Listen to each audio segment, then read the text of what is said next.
I'm just absolutely delighted to have a marvelous panel of esteemed, accomplished legislators join us, particularly at this time.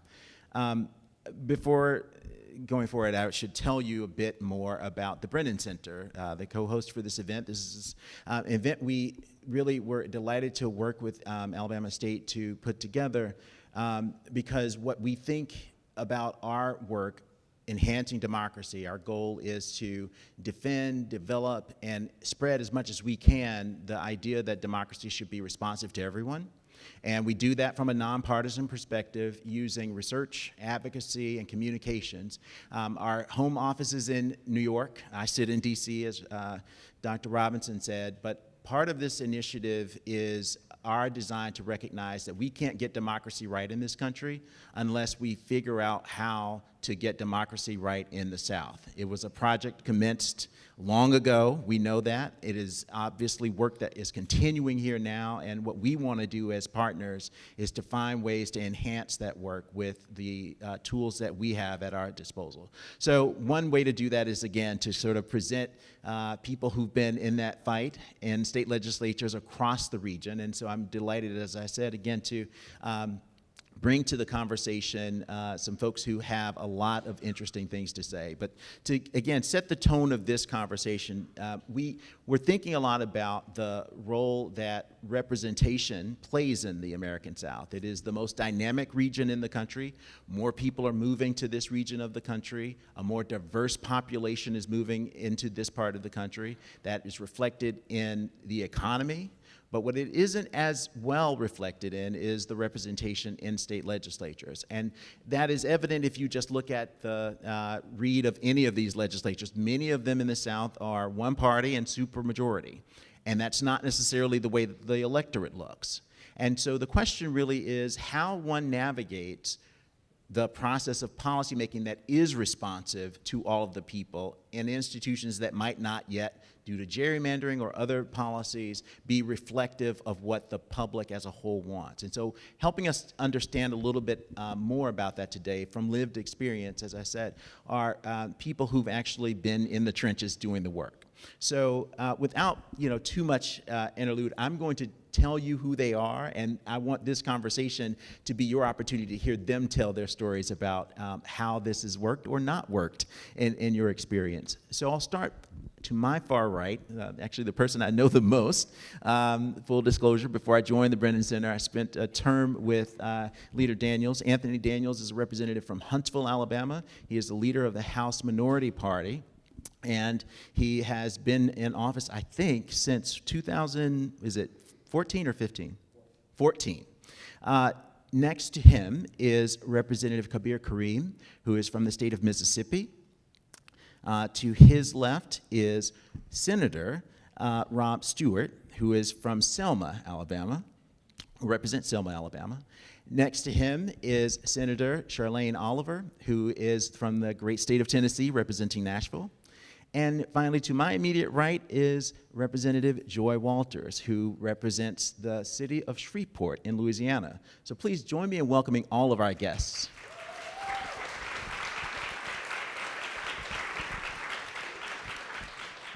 So I want to start with a simple question, which is, why are you doing this? And I ask this in context. Most of you all probably know legislatures in the context of the United States Congress, a full-time job where a lot of cameras are always on and you are, flown back and forth to do your work pretty regularly. Not that that's an easy job, but these jobs are often part-time. So I wonder what led you to decide to pursue this path? And how are you managing to juggle or balance the job that really, at least in theory, is part-time with the other parts of your lives? Maybe I should start immediately to my right. Representative Walters, if you don't mind. Good morning, or good afternoon, everybody. So I grew up seeing my godfather, Hillary Huckabee, the late Hillary Huckabee, fight for the people. He was the first black city councilman in my city. And so I just say, you know what, that's gonna be me one day. And then as I got older, I ran across black women legislators. And so my first job was in the Louisiana State Senate at the age of 16, and I just stayed on that track, but I also stayed advocating for people. Even before I received a position, I just stayed advocating for people. It is an interesting dynamic to juggle, because you, when you sign your name on the line, it's part-time, but it does have a full-time flavor, you know? And I wake up at 4 a.m. driving to the Capitol. Yeah, driving to the Capitol for meetings and whatnot, because I live 4 hours away from Baton Rouge. And if you make one stop, then you're at 4 hours and 30 minutes from Baton Rouge. And so it's a sacrifice, but I love what I do. I love fighting for the people, and I won't stop. Thank you. Senator Oliver? Thank you. Thank you for having me. So I grew up in the South. I'm originally from Little Rock, Arkansas. And I have a multitude of reasons why I do this work. I'm a sexual assault survivor. I'm a mom. I'm a wife. My family is actually here with me today. And I do it because of my kids right here. And I got into politics because of my oldest son sitting right here. He's 12, was born 2 days before Trayvon Martin was murdered. And that was my Emmett Till moment to say I must do more. And so I fight every day for them. And I co-founded an organization in 2016. When Donald Trump got into the arena, I co-founded the Equity Alliance to push back against his type of politics. The Equity Alliance is a statewide organization in Tennessee who engages through civic engagement, racial justice, and voting rights. And so a lot of the work that we've done on the ground as grassroots organizers is challenging the Tennessee Republican supermajority. And so I got, famous for that, registering voters across the state. We registered 91,000 black folks in 2018. Thank you. Yes. And we also sued the Republican supermajority twice and won on civil rights cases. So thank you. So it's possible to win in the South.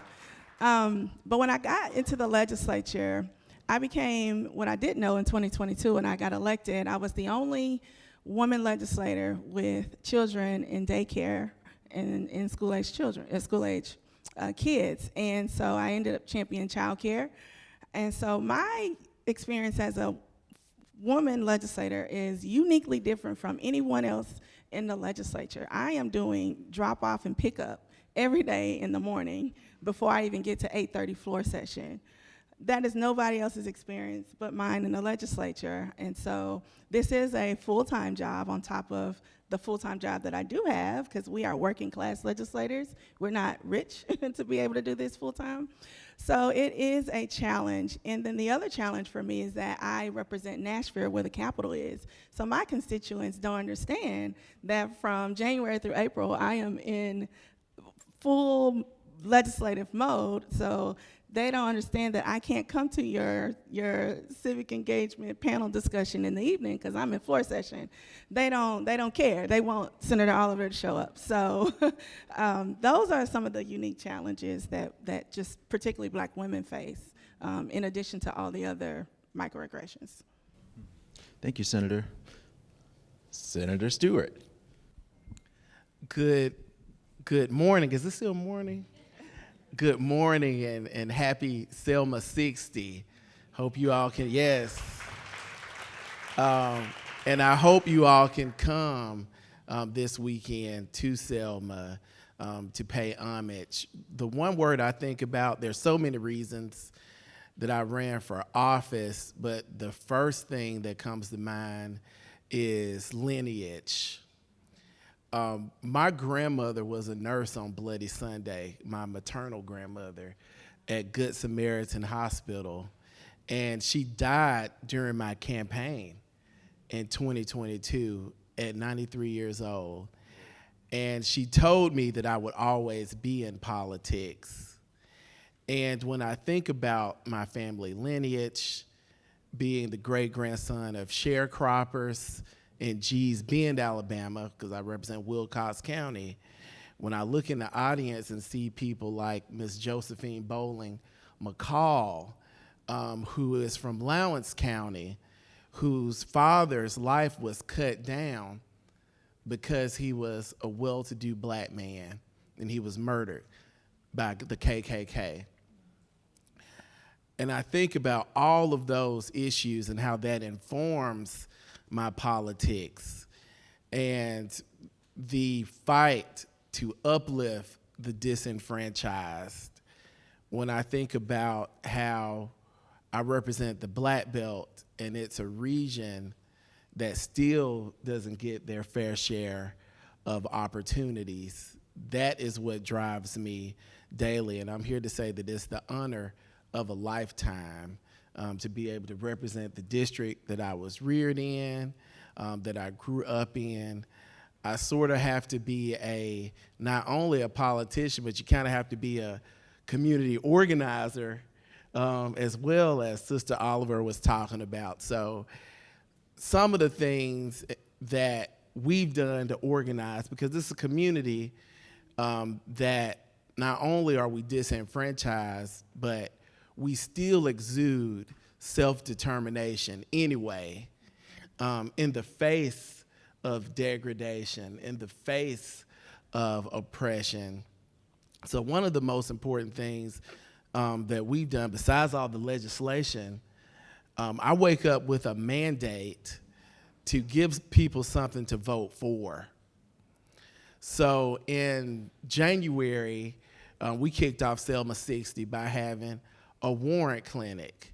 Me and my state representative colleague, because we know that criminal justice is something that plagues our community.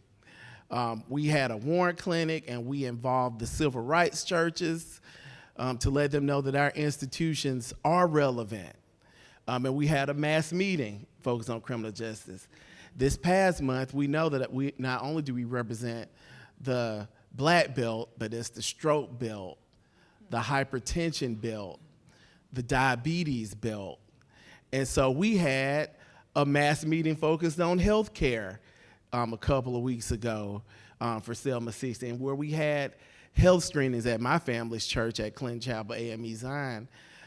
We had health screenings in the fellowship hall, and we brought the state health officer there to let people know that, yes, we might live in a Republican society, but they still work for us, and we can have a government that works of, by, and for the people. So that's my mandate. Representative Cream, you're on the other side of that line in the Black Belt. I'm curious if you had similar experiences that led you to decide to run, or something different. Mine was, I didn't even want to do this. But before I get started, I would be remiss, you all, I'm from Mississippi, and we're in a state of mourning, members of the Black Caucus. We lost yesterday our first black legislator who was elected in 1967, the first black since Reconstruction, Robert G. Clark. And without him, there would be no us. And I would be remiss if I didn't come into this space and not, if you would, just a moment of silence to remember his work and his legacy. See, while they were fighting in Georgia with Julian Bond and all the media was there, the same thing was happening in Mississippi.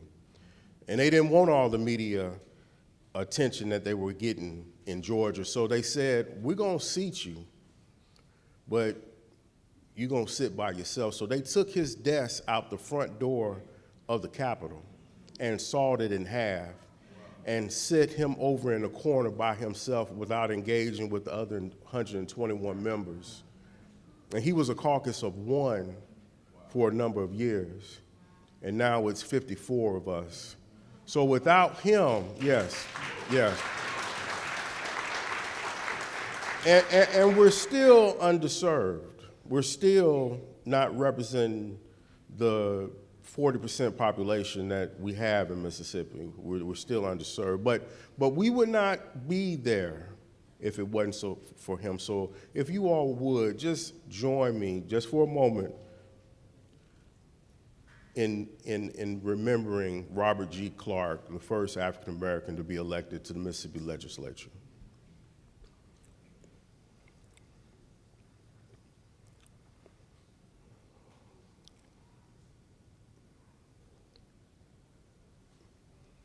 Thank you. Now, my journey. I come from a family of servants. That was just instilled in us from birth. But I never wanted to be an elected official. I wanted my oldest brother. He ran for office, and I was like his armor bearer. I used to go everywhere with him, drive him everywhere. And he ran for city council. Well, he ran for, believe it or not, he ran for this office that I sit in today back in 1995. And it was a novice campaign. We didn't know what we were doing. We was just running, you know. And he ran for a couple of more offices. But I said all that to say, man has a plan, but God's got the master plan. Amen. And all of that time I was with him, I guess I was Joshua, because it wasn't for him. I was the one getting trained to sit where I'm at today. He became a city councilman.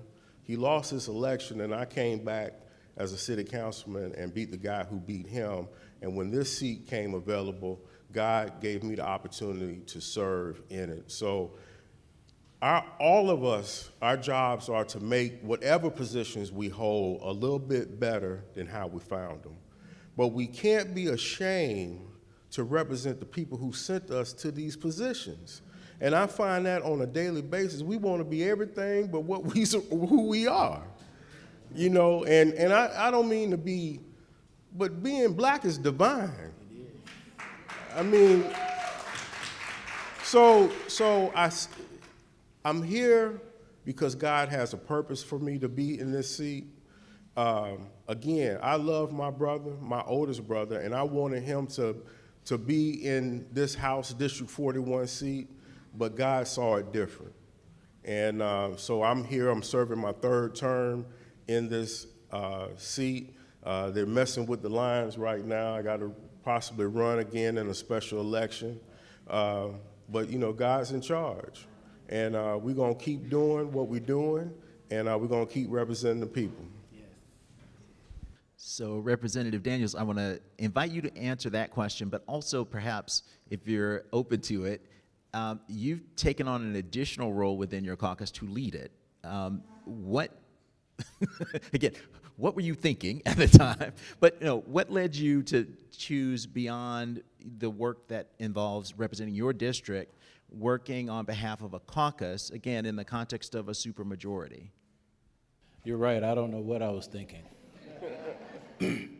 First of all, thank you guys for hosting this wonderful event, and thank all of you for being here today.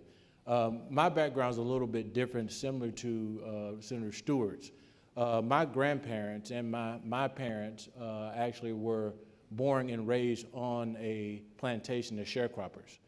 It was 1978 that my grandparents were able to move in a nearby community, about 4 years before I was born. So I'm literally one generation removed from being a sharecropper myself. And so for me, it was at Alabama A&M University during my undergraduate years where I got an opportunity to do an internship by Commissioner Bob Harrison, late Bob Harrison, to learn a little bit about politics. Started out with voter registration drives in the hot sun at Alabama A&M to help him get elected. And then it transcended to me being involved in the Alabama Education Association. I was my bachelor's degree is in elementary education, and so I got involved in the Student Alabama Education Association, where I had an opportunity to study powerful leaders like Dr. Joel Reed and Paul Hubbard, who were the leaders at the time of the Alabama Education Association. But in my role as the president of the Student Alabama Education Association, I started to learn more about policy and politics. And then I was elected chairman of the National Education Association at the age of 23, where I had to leave graduate school and move to Washington, D.C., and where I took on an issue that was personal to me. I had $58,000 in student loan debt, and so I was thinking about who in the world going to marry me with this much debt, making $32,000 a year as a first-year teacher. And so during that time, I took on this issue of college access and affordability, and we organized student groups across the country and other organizations across the country to talk about the need for loan forgiveness. And so those of you that are getting the loan forgiveness, that gotten a lot of your loans forgiven, it is because of the legislation that was passed in 2007 that I ended up being the spokesperson for that campaign, the College Affordability Campaign. And so that's what sparked my interest in politics, seeing how an issue that started off as a conversation became reality and helping millions of people across the country.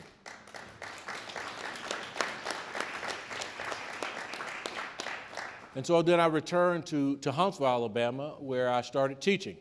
I taught 3rd grade at a public magnet school, 4th grade at a Title I school, and 4th, 5th grade on an Indian reservation. But one of the things that I learned during all of those experiences that parents wanted the same thing. They wanted their children to be successful. While some of the experiences that I've had was low parental involvement, high parental involvement, practically no parental involvement. But on that reservation, in my observation of seeing the outhouses and the dirt roads and the poverty, and that the families and the community wanted their children to graduate from high school but return to the reservation. So there wasn't a whole lot of forward thinking from that community, and they couldn't see beyond their situation. And so it was those experiences that really pushed me to wanting to run for office. I ran for office in 2014. I was elected to the House of Representatives in 2014 and elected minority leader in 2017 in the middle of my first term. And so I've had an opportunity to really shape some legislation, but mostly play defense like we are today. Currently, there's a piece of legislation that we're debating right now, that HB 202. And this bill will expand police immunity, even to bad officers. So there's a civil side and there's a criminal side. We've negotiated the civil side down to where it's manageable, but the criminal side will make it very, and a Republican DA said to me, it will be impossible for me to be able to prosecute even a bad officer if this bill passes. And so the men and women that are on the front lines of my caucus right now, they're filibustering, and so we're going to make certain that this is a long nightmare for the Alabama legislature. And so you'll get some additional tax dollars today. And so it's because of experiences like that, and me growing up in poverty down in Bullitt County, Midway, Alabama, and understanding and seeing life very different once I got to Alabama A&M and was able to get out on my own. But even when I go back to the community that I was raised in, I still see the same issues. There's high crime in rural areas. It's not exempt, urban areas is not exempt for crime. There's high poverty in these areas. And so I think that for me, because I've lived it, it made it easier for me to represent, and to represent unapologetically. And so in this leadership role that I'm in as a minority leader, sometimes it's counseling sessions, dealing and helping members understand why certain things are not happening or why they're happening. But I will tell you, unlike other southern states, we've been able to shape legislation in the state of Alabama that, as Democrats, that we've not seen even in states that are closely aligned. And so we've been able to pass the tax credit for mothers and families that want to go back into the workforce. We've been able to stop some of the ALEC bills and the bills that you see across the country, across the state of Alabama, because not only do we use the rules in the legislature, we also use our voices in the media. And so right now is a mandate because of the person that's in the White House.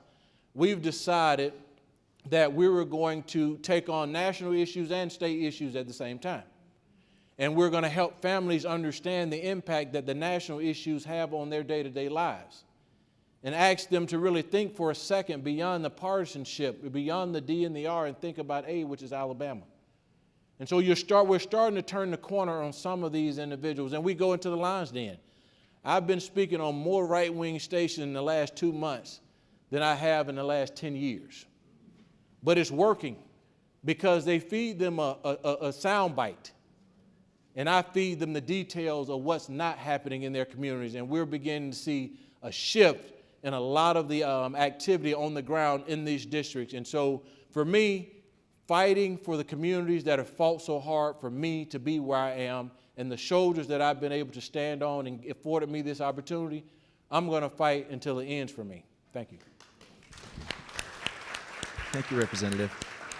I heard in all of the responses so far a lot of conversations about, the people that you represent and the things that they are, wanting government to do, in particular maybe you to do on their behalf. And I'm interested because I hear often these frustrations by people who, are in the electorate who want, on one level, they feel frustrated because they don't feel like they're being heard or that they have an opportunity to speak in direct language to the legislature. Even with, the rise in technology, people do Zoom now as before.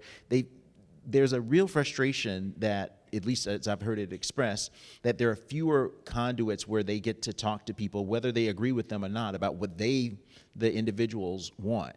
And I'm interested to know if you all have experienced that in your work. I mean, in committee sessions, not necessarily with your work directly with your constituents, but do you have in these sessions the opportunity to hear in hearings or in testimony directly from the citizens and the people you represent about like what bothers them or what they want you all to do? I'll leave it open to whomever would like to jump in. I think Donald Trump is doing a good job of helping us deal with those particular issues on the state level. What we hear, so my position is unique in a way. I actually get a chance to meet with the leadership on the other side to try to shape policy or water down pieces of legislation. And so we have the apparatus to do so. And so we get a chance to negotiate some of these terms before it gets to the House floor. There are only a few bills that actually make it to the House floor that's very controversial. And so what we've been able to find is we identified districts where there may be kind of purple or moving aggressively in another direction.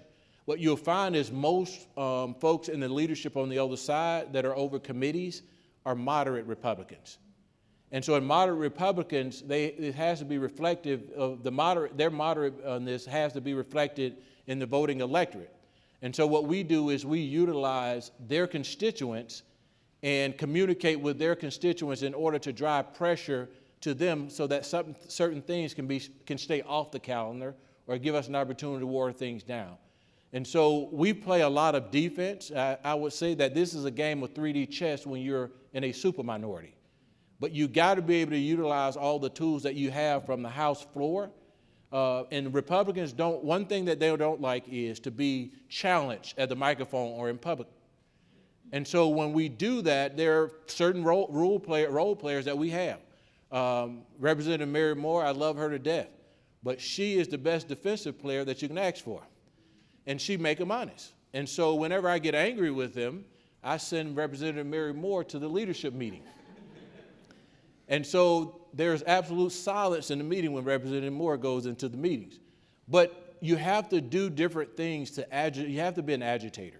And you got to know how to push the buttons in order to get something out of it. And so my position is a little bit different than others because I get an opportunity to engage the members in their various roles, the positions that they're in, to agitate, and disrupt the process.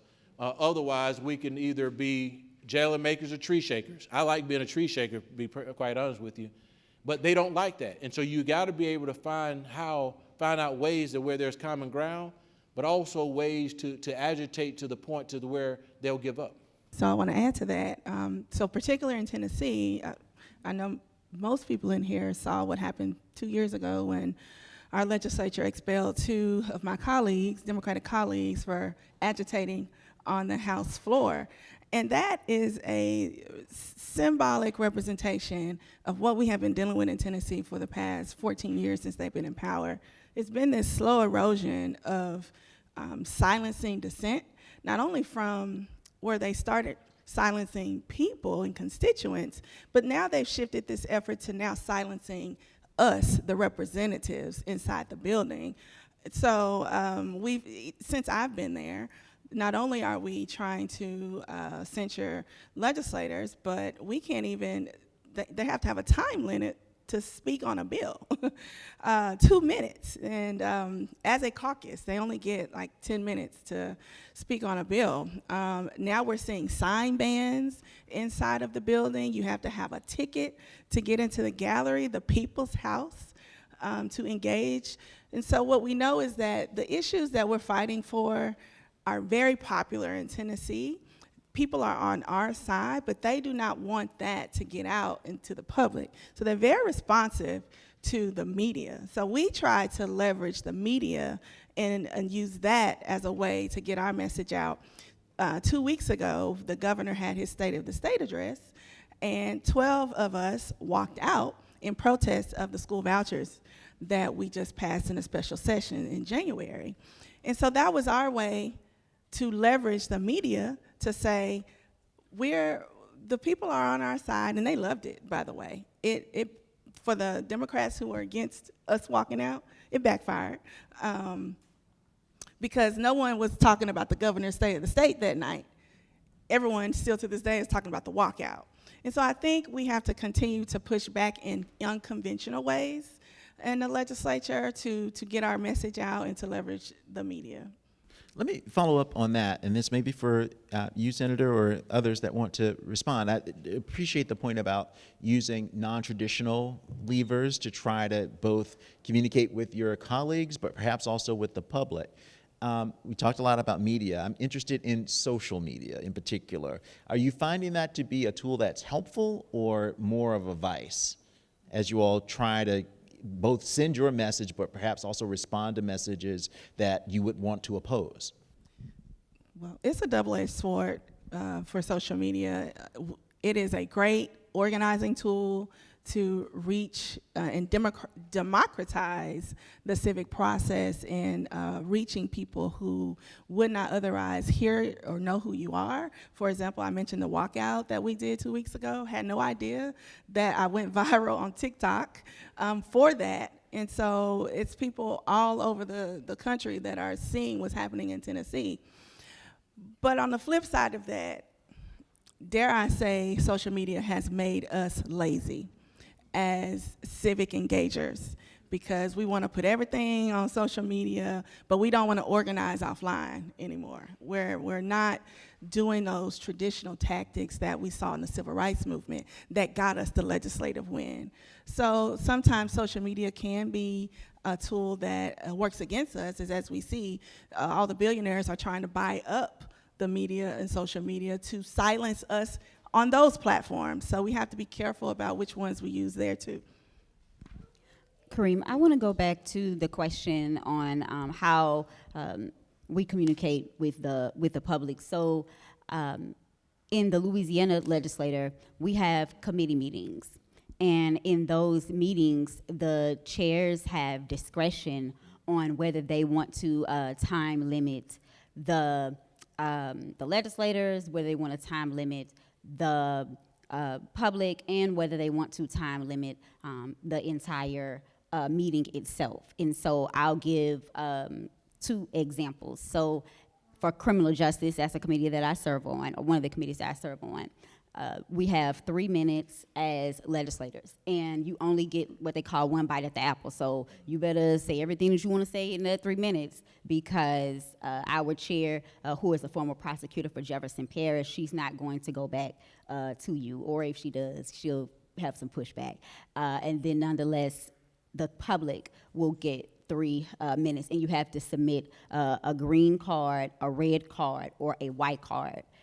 And yes, and so we have, if it's a controversial bill, we have one hour for the affirming, 1 hour for the opposing. And so we like to draw the meeting out. I mean, because the type of legislator that I came into, I was elected 2 years ago. So the legislature that I came into, it is very extreme. So every committee chair is extreme. The vice chairs are not that extreme, but for the House, every committee chair is very, very extreme. And then when it comes to the Labor Committee, we may have like 3 bills, but we will be in there for 8 or more hours. But I mean, it's worth it. Again, when you want to take away civil service for the employees, when you want to do away with the labor unions, then we have a lot to say, and we're just going to take our time. Representative Daniels, I see you gesture. So from a social media standpoint, we try to be a little bit more coordinated. So every Wednesday, we do press conferences on the bills that we drop that's around our agenda. And that press conference is live streamed through our caucus website, which draws more traffic to the caucus's website or the Facebook page. And so being coordinated helps us a lot because you don't want members out there just going rogue, because the news cycle, they put a lot of dollars in the news cycle to control the news cycle, which then kind of turns things, turn the media against us.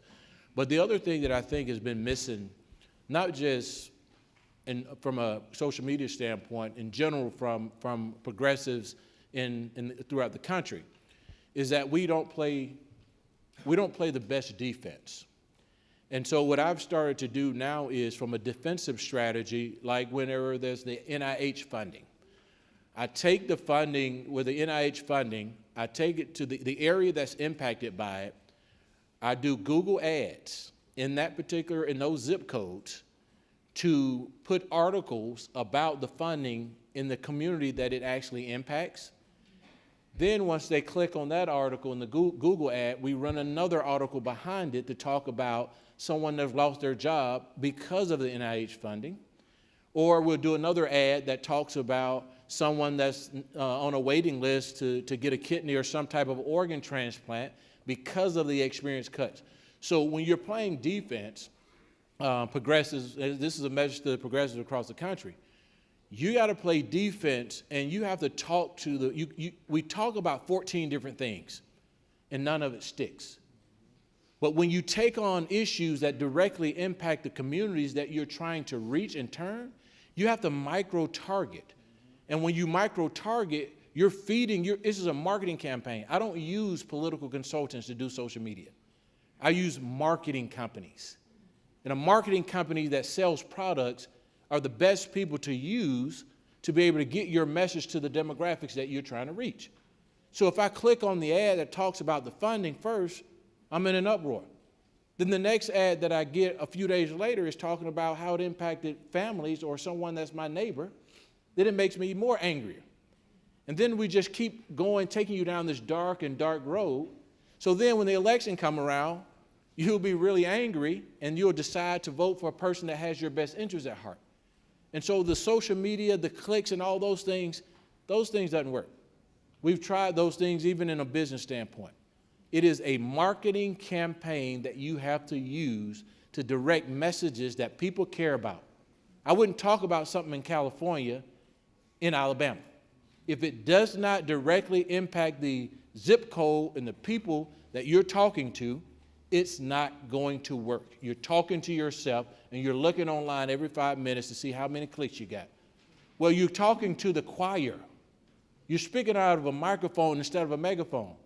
So if your numbers are, if you have with 30% of the legislature, you're never going to get to 51% because you're talking to the same people. They've read, it's like church. You've sent them from Bible study, and now you're preaching a sermon. You're talking about what they've already read and what they've been taught. You got to talk to people that are not in there, and we're not doing it. And that's what we've changed our strategy to deal with more marketing as opposed to trying to get individual members the pub that they need, the clicks that they need, because then that causes disruption in your caucus long term. So you got to coordinate, you got to script, and you got to target, and you got to play better defense. I want to turn to the panel and ask a question that sort of came up in earlier comments about money. It obviously takes money to run these campaigns and to do the work, really. we at the Brennan Center do a lot of work on money and politics, and what we, have seen, of course, is a change in the legal landscape that has made money more free-flowing, and not necessarily in a good way. The Supreme Court on one level has done that at the federal level for federal elections, but at the same time, the Supreme Court has made decisions about state corruption rules that has made it even more possible for people with unregulated efforts to put money into campaigns. I'm interested in whether you all have seen sort of evidence of the effect of that in your work, or perhaps even in campaigns as you've run them. I'm going to start with Representative Kareem and then go to Senator Stewart, if that's all right. Sure. Thank you for the question. As my colleague to the right of me was talking, I was thinking about how each community should start their own PAC to raise money to fund their interests with the legislature. And that's what, look, at the bottom line, that's what it's all about. It's about having money to do what you need to do to get your message out and change some of the dynamics. Because let me just say, folks, there's an element, I'm in Mississippi, but there's an element to just turn the clock all the way back and take the gains that have been made every day. And it takes courage as you put on the armor of God to go in that Capitol, knowing you're gonna lose. But you try to find that little win. Maybe it's an amendment, or as Representative Daniels said, kill a bill or play defense. You're not playing offense too often. But at the bottom line, it is about money and the access to money. And in Mississippi, that's one of the things that we've been talking about. Local communities starting PACs to fund and have interest and sending good people to the legislature. Sometimes people get elected, and maybe this is not the right space for that, but sometimes they get in office and lose their mind. They forget who they're there to represent. I don't know how it is in you all's caucuses, but sometimes it ain't about the other side of the aisle. It's about toting the line in your own caucus. Making sure that, it's hard to have a gun here and a gun right here. Someone like, you got to vote the right way. So, that's part of the problem too. I don't know if folks want to talk, but that's part of the problem. So that's why we need PACs and monies to encourage the right people to get in office, to having the resources to make sure that the message that you're trying to get across is the right message, and informing your constituents as well as advocacy groups, because sometimes they have their own ideas on how a piece of legislation is supposed to work, and we give our enemies our fruit, and we give the folks who advocate for us the sword. So we got to do a better job in that too. So I hope I answered your question. This is a very great question, because in my former life, before I got elected, I worked and during my first year in the Senate, I worked as a federal public interest lobbyist in DC for this organization called Public Citizen. And one of the campaigns that we dealt with was money and politics. And I just want to say the Citizens United case with the Supreme Court, deeming that corporations are people, that has been detrimental to our politics. And before me being a Democrat, above all things, I am a populist. I'm trying to figure out how can we do what's best for the common man. And I got to the Senate with $6,000. I had no money.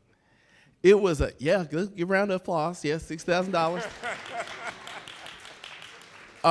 Grassroots. My slogan was restoring power to the people. I mean, in my district, in my campaign, it was people who had way more money than me, but it was grassroots. Grassroots for me was the name of the game, and because I was in a rural community, if you didn't know me, you knew somebody in my family. And so we were knocking on doors, $32. I had a birthday fundraiser, and that's how I got to the runoff. The money didn't start flowing in until I got the Democratic nomination. Thanks, Leader Daniels, for helping elect Democrats, as well as in the runoff, things started being helpful. But for me, I think it's important for politicians to solicit, when you're running for office, those individual campaign contributions, and to let people know that, hey, I am working for you. I am trying to make the decisions that really influence and move the needle for shared prosperity. Thank you. I want to move to the audience questions, and there are a lot of them. Thank you all for answering the call. I'm going to start, and I'm just going to make it free for all. If someone wants to jump in, feel free. Question 1, how can Southern states collaborate across the lines to address regional challenges like healthcare, education, and infrastructure? And I know my friends here on the panel from the Black Belt probably have a lot to say, but I'm going to leave it open to all to jump in if you have any thoughts about it. Are there sort of interstate, I can call on somebody, I'm not afraid of that, but are there ways in which you can work across states to kind of think about regional challenges? Are there things that are happening or things that should happen that aren't happening? Let me start with Senator Oliver, I see you ready, go for that. Sure, what we know is on the right, there is ALEC, the American Legislative Exchange Council, started by the Heritage Foundation. The right is very organized in this way, where they have model legislation, but we know this model legislation pops up in all the Southern legislatures. So the bill that's being heard on school vouchers in Tennessee is the same bill in Georgia to get voted on, as well as Florida and Texas. So we, as Black caucus members, should be talking more. We should be calling more on our, organizing spaces like we already have, like the national NBCSL, National Black Caucus of State Legislators, to have these conversations and talk more regionally and have a coordinated strategy. And I don't know about y'all, but I don't see that happening as much, but we should be doing that, especially now in this season, because we know their playbook is going to stay the same across the South. And we need a more stronger, united, we need super coalitions to really push back against this extremist regime. They are following Project 2025 to the T. Everything that it said, to the T, I believe, in all of our states. And so that's why spaces like this are very important, because this question has brought up something. It's like, we need to actually make this happen, not just talk about it, but be about it. I know Louisiana, our legislator, we don't meet until after Mardi Gras. And so, so we don't go in until April the 14th, and then we'll get out sometime in June. But we can always Zoom, because I believe a lot of our legislators who are on this dais with me today, that they're already meeting. And so, yeah, we need to definitely create a strategy and make it happen. Representative Kareem and then Representative Daniels, I saw. Just in that same vein, I just think it's imperative that we do meet and that we do come into spaces together, because we are all facing the same challenges. I can remember when I first got elected, and it was 16 or 17, we had a joint legislative meeting with the Louisiana caucus, and it was exceptional. And it had us very prepared for the following year as we went into session. So I just think that those spaces are something that is so needed, and it just will prepare us for that upcoming session, because Alex is real. They give the mandate of what they want to see happen in our respective chambers, and they carry them out. Now, it's up to us to try to find some ways to defend or defeat some of that bad legislation. But collectively, if we start meeting together, it will be really good. Representative Daniels? So to answer your question, I am doing a pilot that you guys may not know about that are in the legislature, but your caucus leaders certainly do. I'm doing a pilot in about 8 states where we're testing legislation in 8 states to divide the other side. And so we're looking at the data, we'll be looking at the data to see. In Alabama, we did it, one piece of legislation last week, and it divided the other side to the point to where they started having to play defense. And so it's things like that. There are 21 pieces of legislation that I have that I've sent to about 8 different states. And then we're doing funding those pieces of legislation to make certain that the message get out there in the right communities, just as a testing ground. I also had dinner with a couple of friends last night to talk about the need for a think tank. The other side do a great job of having a think tank presence in every state. However, for me, we're looking at a think tank because Alabama has the demographics and the subgroups that you will be able to test messaging on to figure out whether or not this messaging will be effective and will work with certain demographics. So we have the demographics, we have rural, urban, suburban, and so we have everything you'll need, and it's fairly inexpensive in a state like Alabama to test it so that we can deploy defensive strategies against some of the ALEC bills and other extreme bills like we did in 2019. On the House floor, we introduced an amendment to protect rape and incest, to get the other side on a vote on the House floor, on a vote. One guy said to me, he was so angry with me, he said, my wife didn't let me sleep in the room for 3 weeks because of that vote. And so when you start getting into and dividing them and getting them to start arguing with each other, then it builds a coalition for you in the minority to be able to move legislation. And so there are organizations like New Deal, but New Deal identifies certain leaders throughout the country that to be a part of that group. We do model legislation in New Deal where they take an idea, and we have what they call the Ideas Challenge. And the Ideas Challenge is the best ideas from various states, and that's shared with all the members of New Deal. And so when those pieces of legislation are shared, you find other members in other states reintroducing that piece of legislation in their prospective state. But there's not a coordinated effort like there is at the national level on the other side. But we're having to play defense more so than offense. And then nationally, I think that the funders that are at the national level should start investing in places like the South, because that's where you're emerging in larger percentage of minority populations, and your base really is. And so that you can understand your base. Because what I've found is that people that look like me never get polled from a party standpoint. So therefore, the party doesn't understand the issues that I'm interested in or the issues that pushes me away. And so if you can't understand the constituents that have gotten you to the party, then you're not going to be able to sustain and be victorious long term. And so we have to have a think tank, whether it's regional that serves certain states, or we have to establish a think tank in every state that focuses on issues that impact people. And before I turn to Senator Shooter, I'll just note that we at the Brennan Center, as I said earlier, are talking about this very thing. And part of our deepening work is trying to answer that call. So it's very helpful for us to hear that this would be of use, and there should be more to come soon, among other things, to directly engage state legislators. Senator Stewart, you were going to add. Very briefly, I know we're short on time, but I just want to say that all of our states in the Deep South, we're cousins. Alabama, Mississippi, we're twins. But North Carolina, Louisiana, Tennessee, we have some of the same struggles. So last year, I saw an attack, and it's still going on now, on child labor.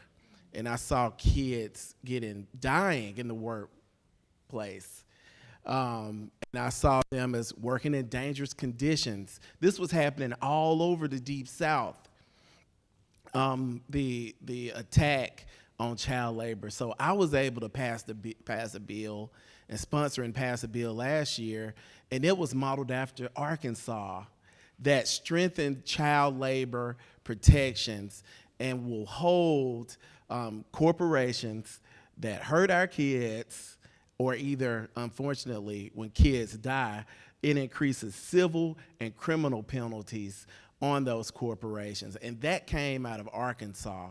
And so for me, I'm intentional about what I follow. I follow the Tennessee Holler. I follow them on their social media as well, and just really work to be, I read the Pew Research state policy newsletter that they have, and as well as the Economic Policy Institute. All of those resources really work to inform my politics. I want to combine a series of questions I have read here about participation. There are questions about the effects of voter suppression on the elections that you all run. And I want to connect it to something I heard earlier, and I think it came from you, Representative Walters, about the extreme members that you see running committees. What we know in the South is that in a large part of the country this is happening, but it's most pronounced in the South. There are fewer competitive elections than there ever have been, both because people don't run, and so people run unopposed, or there's pretty much, non-existent opposition, partly due to gerrymandering. I'm interested in both that and the low turnout that happens, again, another marker of elections in the South. Is that having an effect, as you see it, on the work that gets done in legislatures, what is possible, or perhaps whether people are willing to talk to you if it's true that they come from more of the extremes than before? I can start with you, Representative Walters, since you brought it up. Sure thing. So I talk to the extreme. I talk to the extreme because two members of the Labor Committee, they are from my area, the chair and the vice chair. So I talk to the extreme. And I try to find some type of middle ground. And so far, the only thing that we can find middle ground on is prayer. But not. It changes things. It does. But nonetheless, what we repeat the question one more time. Oh, sure.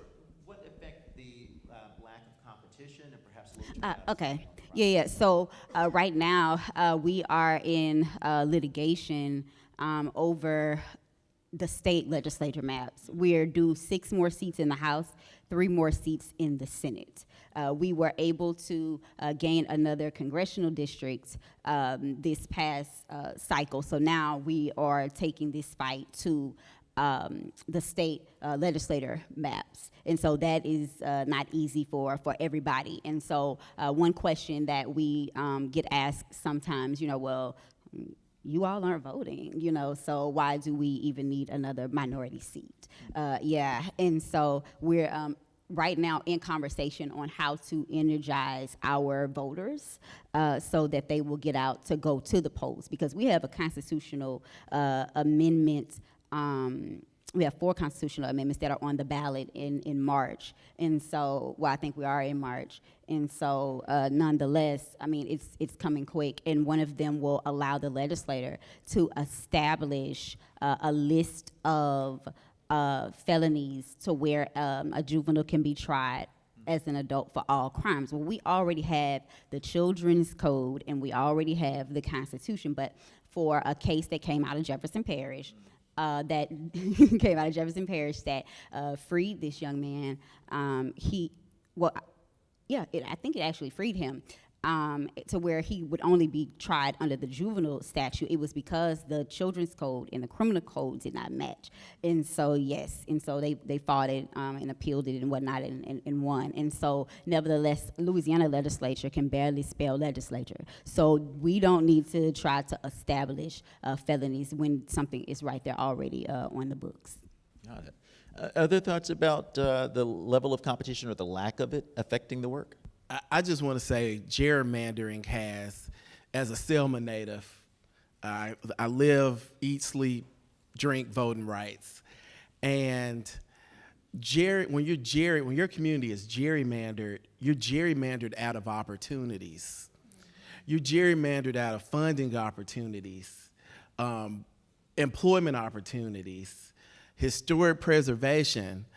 I know I have a district. My district is unique because it's significantly Republican as well, and rural. Well, it's become more Republican, and My district is uniquely situated because it sits between the two black congressional districts. In Alabama, we were able to be awarded, we had to fight through the courts to have a second black opportunity congressional district. And 4 of those counties are in my district. And I can tell you, there is a lot. We have a populace that is really, because of the gerrymandering, that has really checked out of civic life. They don't think their vote matters. And now we have to go in as leaders to remind them that they do matter, that what I said, I point back to my comment earlier about how we have to give people something to vote for. When you give us a chance, we will elect the person of our choice, but we just have to ensure that we have those opportunities. Senator Oliver, I noticed, I know that you in your district represent Fisk University, and I'm thinking about this in context of Senator Stewart's comment about needing things to vote for. One of the things we hear a lot, and certainly it's evident in some of the data we've gotten back, is that young people have not turned out in the numbers that they did, say, in 2020, and that there are some concerns that maybe they're checking out, as others are, because there aren't things to vote for. Are there strategies or ways that you've thought through how to reach that group or try to bring them in that maybe we need to be thinking more carefully about? Yeah, I represent 4 HBCUs in my district, Tennessee State, American Baptist College, Fisk, and Meharry Medical College. And that is a golden opportunity to harness young people, but we gotta connect the dots for them. Because we can't just stop at protesting, right? We gotta help them move through that civic engagement pipeline and say, okay, what's next? And also connect the dots from what's happening in the legislature to how it affects them in real life. One being Tennessee State's historical underfunding has been one tool that we've used to help organize young people in Tennessee to leverage their power.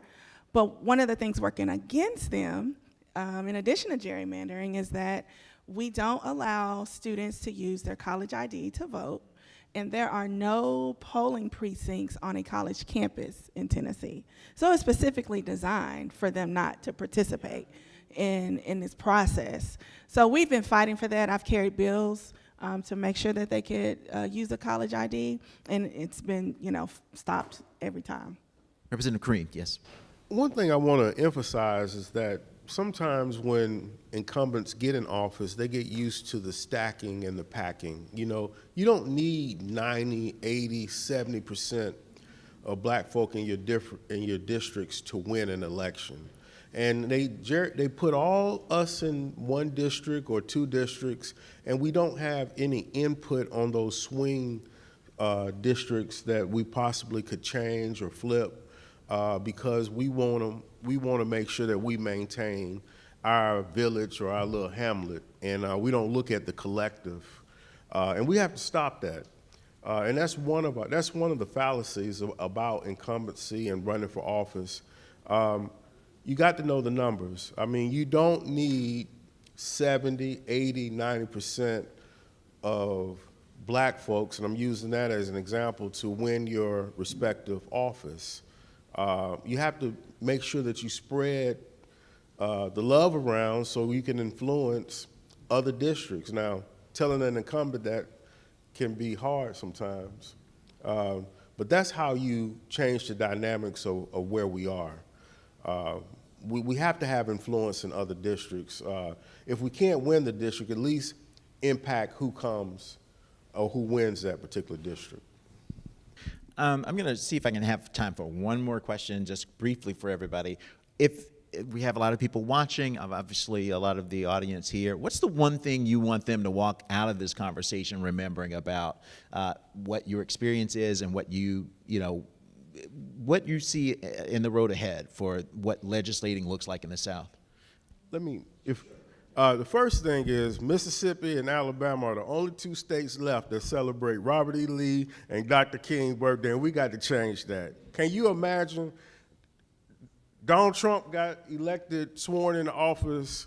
We celebrated Dr. King's birthday and we celebrated Robert Lee all in the same day. Now, I don't know if you're going to be the first one or Mississippi's going to be the first one, but one of us got to change that. We've got some difficult days ahead. It ain't no question about that. They're making, in Mississippi, it's a big debate about income tax, but what they're really doing is a tax shift. They're giving the wealthy the breaks and putting the tax back on working people. It's going to be a $2.2 billion deficit in Mississippi, and with the cuts coming from Washington, we don't even know what to expect. And we know Alabama and Mississippi, we can't afford them to cut nothing. But the burden's going to be on us. They're raising the tax on the gas. They claim they're cutting the grocery tax, but they're still adding another % on that. Look, we have to know that all we got now is us and God. Community.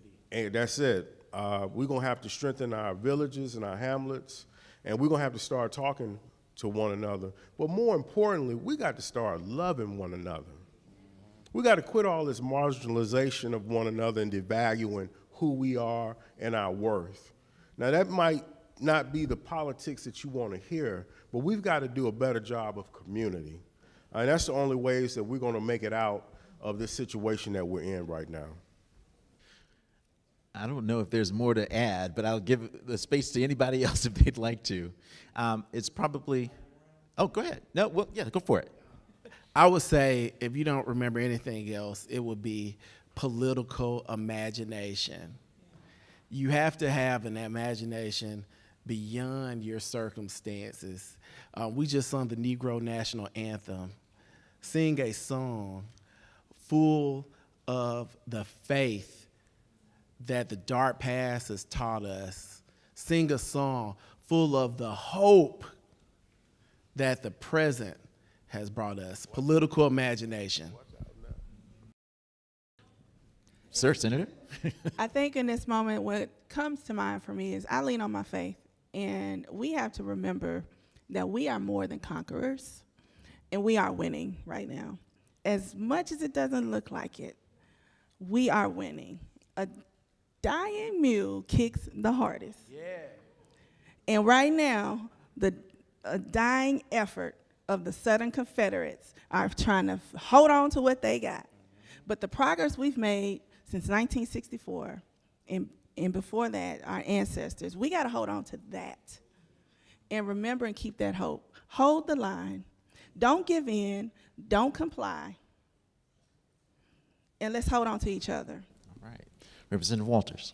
Sure. I will leave you all with this. Anticipate the pushback from all of our legislators, but especially from the Louisiana legislature. A lot of the bills that are coming out of my legislator in particular are unconstitutional. And so anticipate the pushback. And if you ever want to see, what's going on, we have a public video law to where our pardon and parole board, they have to have everything streamed to YouTube, and they have to make everything available to the public. But also every committee of our legislator, whether it be on the House side or on the Senate side. And if you ever have questions, suggestions, recommendations, you can feel free to reach out to me. Thank you all for extending this invitation to me. I'm extremely appreciative. I'm a North Louisiana native and representative, and so I appreciate the fact that you all brought I-20 instead of I-10 to the table. Rounding us out, Leader Daniels. Well, I think being informed, I think you need to leave here being informed as to what's going on in southern states. Oftentimes you never get the message. I would tell you that for me, the number that sticks out for me in the state of Alabama is 555,000. And that number sticks out to me because that's the number of infrequent African-American voters in the state of Alabama. And so there has to be some issue reason that we're not connecting with those infrequent voters. And so we believe that we have to do a better job of trying to understand what we have not, what we can't understand. And what we can't understand, and what I can't understand, is why there's so many people that doesn't bother to vote in a midterm. That could be the difference in a governor's race in the state of Alabama. And so I hope that those of you that are in this room that are from different parts of the state, of the country, should understand that the South is where it began, and the South is where it will end. Yes, sir. And so there needs to be more investments in infrastructure. The other thing is, make an investment in infrastructure that just posts on social media without asking for results or outcomes is a waste of your dollars. We have to be more intentional about outcomes. When we give money to organizations, we have to ensure that the data matches the investment. And we have to start doing that. And in order for us to move forward, we have to make investments and understand the outcomes of those investments. Because when I hear about the investments that are made, and my colleagues and I don't hear from some of these organizations, that concerns me. So we need to have some dialogue in other communities in order for us to come together. When your one issue is being dealt with, if you're not on the front lines with me on my issue, I'm not going to be on the front lines with you on yours. And so those groups out there, even within my own party, that sit on the sidelines when it comes to African American issues, if you don't come to the table, we're going to sit it out next time. Well, that, I guess, concludes our panel. I want to thank Anthony Daniels, Kabir Kareem, Rob Stewart, Charlene Oliver, and Joy Walters for joining us. And thank all of you all in the room and listening online for supporting the work of the Brennan Center. We really hope that many of you, if not all of you who are in the room, will stay for lunch. And finally, once again, thanks to the National Center for the Study of Civil Rights and African American Culture at Alabama State University. Thank you.